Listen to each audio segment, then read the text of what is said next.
లేక లేక క్రిస్మస్ రోజు నేను మా ఫ్రెండ్ బయటికెళ్దాం అనుకుంటే, బయటకొచ్చి చూస్తే ఇంక 2 నిమిషాల్లో ఫుల్ వర్షం వచ్చేలాగుంది. సరే సర్లే. అయినా మనం ఆగమనుకోండి. ఫస్ట్ అయితే ఫినిక్స్ మాల్‌కెళ్ళిపోయామనమాట. అండ్ ఈ క్రిస్మస్ తాత చూసారా అందరికి చాక్లెట్స్ ఇస్తున్నారు. అండ్ ఎవరో ఒక అంకుల్ టచ్ చేశారని ఫుల్ కోప్పడిపోతున్నారనమాట. భలే కోపదారి మనిషిలాగా ఉన్నాడీయన. అండ్ దెన్ మాల్ లోపలికెళ్ళిపోయాక బెంగుళూరులో ఉన్న సగం మంది ఇక్కడే ఉన్నారేట్రా బాబు అనిపిచ్చింది. అండ్ దెన్ తిరిగి తిరిగి ఆకలేస్తుంది కదా అని చెప్పి ఇంకా బర్గర్ కింగ్‌కి వెళ్ళామనమాట. ఆర్డర్ అయితే తీసుకున్నాం కానండి టేబుల్ కోసం హాఫ్ అన్ అవర్ నిల్చుకోవాల్సొచ్చిందనమాట. అండ్ ఫైనల్లీ ఎలానో అలా తినేసామనమాట. అండ్ మళ్ళీ ఆ ఐస్ క్రీమ్ కోసం ఒక హాఫ్ అన్ అవర్ క్యూలో నిల్చుకోవాల్సొచ్చింది. బట్ టేస్ట్ అయితే బావుందనుకోండి. అండ్ దెన్ నైట్ ఇక్కడ కొందరు సాంగ్స్ పాడారు. ఆ సాంగ్స్ విని ఆ సాంగ్ ఏదో మీకు తెలిసినట్టయితే కామెంట్ చేసేయండి.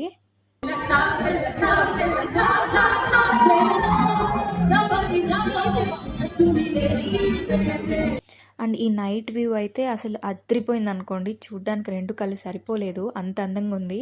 అండ్ దెన్ పక్కనే ఇంకో మాల్ ఉంటే అక్కడికి కూడా వెళ్ళిపోయి క్రిస్మస్ ట్రీ చూసేసి ఇంకా వెళ్ళిపోయాం అంతే అనమాట. షార్ట్ నచ్చినట్టయితే తప్పకుండా సబ్స్క్రైబ్ చేసేయండి.